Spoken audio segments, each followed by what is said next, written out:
Selama bertemu kembali, kita lanjutkan materi pengantar teori arkeologi. Pada kesempatan kali ini kita akan lebih mendalam membahas mengenai arkeologi tingkah laku, arkeologi sistem dan arkeologi kritis. Ilmu arkeologi pada awalnya mengutamakan pembahasan dan telaah mengenai artefak, yaitu pengukuran, telaah bentuk, dan klasifikasi. Dalam perkembangannya para ahli menyimpulkan bahwa kajian tersebut kurang mendalam untuk mengungkapkan fenomena arkeologi yang ada. Hal tersebut memicu munculnya paham behavioral archaeology atau dikenal dengan tingkah laku dalam arkeologi. Seperti namanya, pendekatan behavioral ini menekankan kepada tingkah laku manusia pendukung budaya di balik munculnya fenomena arkeologi.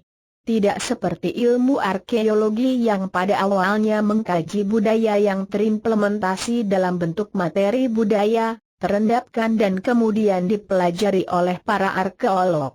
Munculnya pendekatan behavioral archaeology dilandasi pemikiran bahwa tidak ada kesatuan dalam definisi dari kebudayaan. Ketidakkonsistenan definisi ini memunculkan pendekatan telaah kebudayaan dalam dua versi, yaitu telaah kognitif yang menekankan pada telaah budaya dan telaah aksi atau action, yang menekankan pada tingkah laku atau behavior.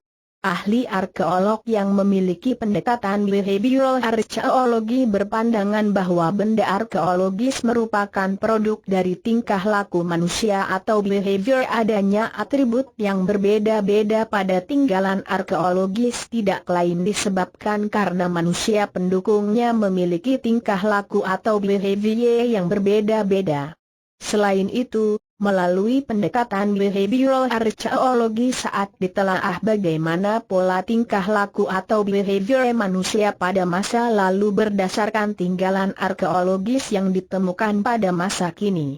Melalui pendekatan behavioral archaeology kemudian arkeologi didefinisikan menjadi the study of material object regardless of time or space in order to describe and explain human behavior, yang bermakna bahwa ilmu arkeologi merupakan sebuah ilmu yang mempelajari objek budaya materi dengan menghiraukan waktu dan ruang dalam tujuannya untuk mendeskripsikan dan menjelaskan tingkah laku manusia. Pemaknaan tersebut menjelaskan bahwa sebuah artefak yang ditemukan dengan ciri yang sama pada dua tempat berbeda belum tentu memiliki asal waktu yang sama, dan juga sebaliknya artefak yang ditemukan dalam asal waktu yang sama belum tentu berasal dari tempat yang sama. Dalam penelitian dengan pendekatan behavior arkeologi menekankan pada beberapa area riset, yaitu 1.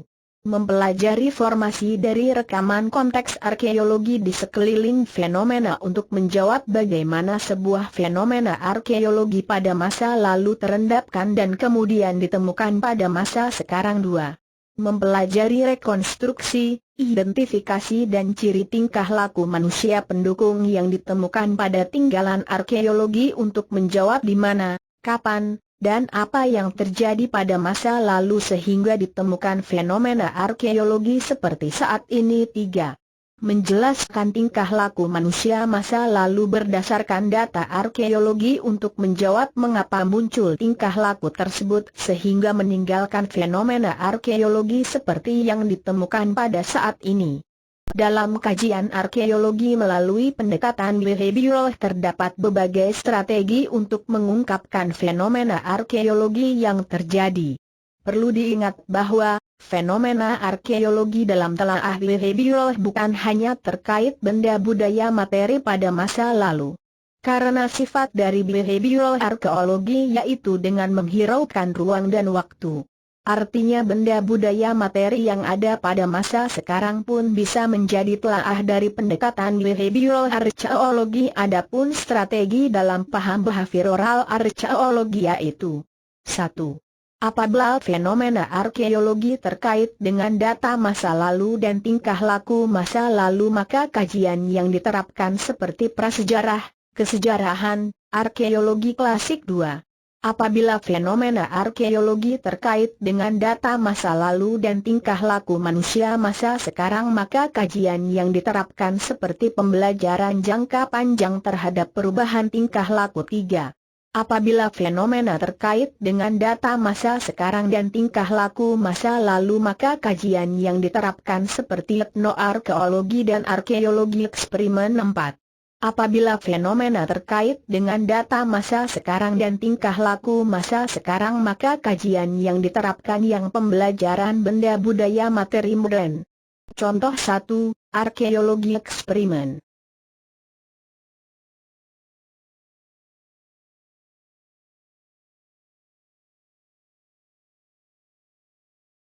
Kondo H2, Ethnoarchaeology.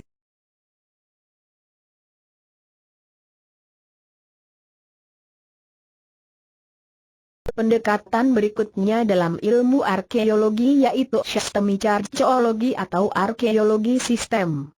Pada dasarnya fenomena arkeologi yang kita temukan pada masa sekarang, atau yang kita sebut dengan konteks arkeologi, di masa lalu merupakan konteks sistem. Perubahan dari konteks sistem menjadi konteks arkeologi tidak lain dipengaruhi oleh formasi deposisi dari benda budaya materi. Contoh, pisau yang kita gunakan pada saat ini merupakan benda budaya materi dalam konteks sistem hidup kita. Tetapi setelah kita buang, kemudian terdeposisi dan 100 tahun kemudian ditemukan oleh arkeologi, maka pisau tersebut berubah menjadi konteks arkeologi. Adapun proses terdeposisi merupakan formasi deposisi. Perkembangan sistemik arkeologi tidak dapat dilepaskan dari perkembang teori budaya yang menyatakan bahwa budaya terdiri dari subsistem-subsistem yang membentuk suatu kesatuan sistem budaya yang utuh.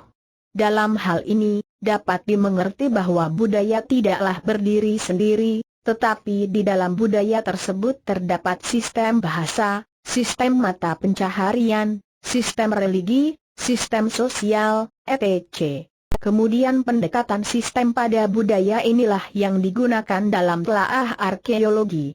David Clarke salah satunya mendefinisikan bahwa benda budaya materi terbentuk dipengaruhi dari 4 subsistem besar yaitu flora, fauna, geologi dan iklim. Kemudian 4 sistem besar tadi mengilami munculnya subsistem yang lebih kecil seperti subsistem ekonomi, subsistem sistem sosial, subsistem religi, dan subsistem budaya materi. Telaah berdasarkan sistem ini semakin berkembang. Pembagian subsistem dalam populasi masyarakat, misalnya sebuah populasi masyarakat sesungguhnya terdiri dari subsistem yang saling mengikat satu sama lain sehingga membentuk saling ketergantungan dan saling menjaga antar subsistem tersebut. Dalam sebuah populasi penduduk setidaknya terdapat subsistem-subsistensi, mata pencarian, subsistem budaya materi, metal, subsistem kerajinan teknologi, craft, subsistem perdagangan, subsistem simbol religi, subsistem sosial. Contoh, budaya bertani merupakan hasil dari perpaduan subsistem yang ada, dapat dilihat dari skema berikut.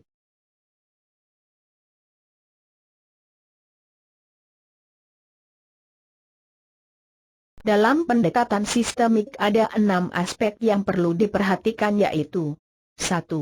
Sistem yang terbentuk, sebagian pasti akan selalu beradaptasi terhadap lingkungan sekitar. 2.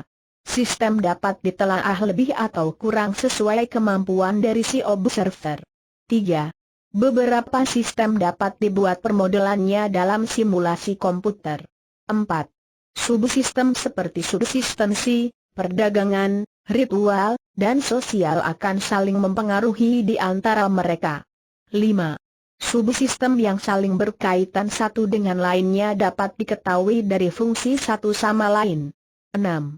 Bagi ilmu arkeologi dapat menelaah beberapa subsistem saja yang berkaitan dengan fenomena arkeologi sehingga lebih memfokuskan pada fenomena arkeologi. Salah satu kelemahan dari pendekatan sistem ini adalah adanya pengabaian terhadap peran individu dan pemisahan dari subsistem secara ketat sehingga menggambarkan aktivitas budaya yang seolah terpisah-pisah. Pendekatan teori berikutnya yaitu kajian kritis arkeologi, yang merupakan implementasi dari neo-Marxisme. Kajian kritis diilhami oleh fenomena gagasan Marxis yang muncul sejak abad ke-20. Beberapa penekanan dalam kajian kritis arkeologi ini yaitu pada penekanan superstruktur, ideologi, penekanan pada aspek refleksi dalam kebudayaan, dan kritik terhadap fungsi dan pemanfaatan masa lampau. Secara umum fenomena Marxis dapat dilihat dari keberadaan masyarakat feodal yang ada.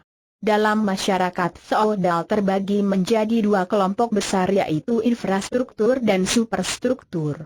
Superstruktur adalah kelompok sosial masyarakat yang memiliki kekuatan supe, dalam hal ini kewenangan yang diterapkan bagi keseluruhan masyarakat. Artinya superstruktur dapat berdiri sendiri dan tidak akan dipengaruhi oleh sosial budaya yang ada di sekelilingnya. Superstruktur salah satu contohnya pemerintah. Berikutnya kelompok kedua yaitu infrastruktur, yaitu kelompok masyarakat yang dibagi menjadi kelompok sosial yang memiliki kekuatan produksi dan kelompok sosial yang ada karena hubungan produksi. Kelompok kekuatan cara-cara produksi dan kelompok organisasi produksi. Garis besar dari pembagian ini sebenarnya terletak pada kemampuan dan daya ekonomi dari individu atau kelompok sosial dalam perannya pada pembentuk sosial budaya di masyarakat yang terimplementasi pada benda budaya materi. Dalam telaah arkeologi, pendekatan Marxisme ini lebih banyak diterapkan pada kajian cultural resource management atau pengelolaan warisan budaya. Beberapa telaah terkait pengelolaan warisan budaya dikarenakan adanya peran superstruktur yang menyatakan pada masyarakat bahwa warisan budaya dikelola oleh negara karena berdasarkan warisan budaya tidak dimiliki siapapun dan merupakan milik negara. Warisan budaya merupakan takdir Tuhan yang akan dimanfaatkan oleh negara. Berikutnya keuntungan dari pemanfaatan warisan budaya dinikmati bersama.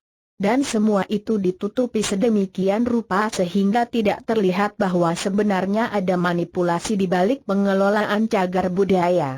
Superstruktur di sini bukan hanya pemerintah tetapi setiap kelompok sosial yang mungkin memiliki kewenangan lebih tergantung dari kasus yang ada pada pengelolaan sumber daya budaya. Coba jelaskan maksud dari aspek refleksi budaya poin 1-5. Jawaban dikumpulkan dalam bentuk file tergabung dengan tugas rangkuman pada materi ini.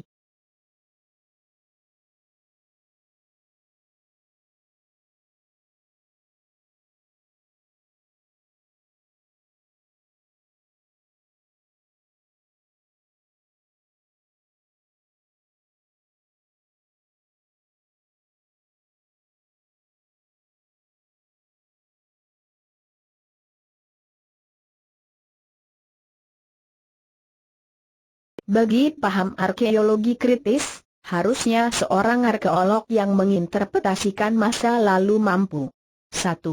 Membantu menciptakan kesamaan dan emansipasi dalam kehidupan, artinya hasil dari kajian-kajian arkeologi yang telah dilakukan tidak hanya bermanfaat bagi segelintir orang, tetapi mampu bermanfaat bagi orang banyak termasuk juga bagi mereka yang sebenarnya meningkat taraf hidupnya tanpa mereka sadari hal itu berasal dari telaah arkeologi yang dilakukan. 2. Mengkritik status quo dan masyarakat secara lebih adil. Sebagai seorang arkeologi harusnya tidak hanya berpikir dari sudut pandang arkeologi tetapi juga berpikir dari sudut pandang lain sehingga arkeologi di sini bukan berfungsi sebagai penentu benar atau salah tetapi lebih kepada fasilitator dalam pemanfaatan budaya materi. Untuk materi cukup sekian, selamat belajar dimanapun berada.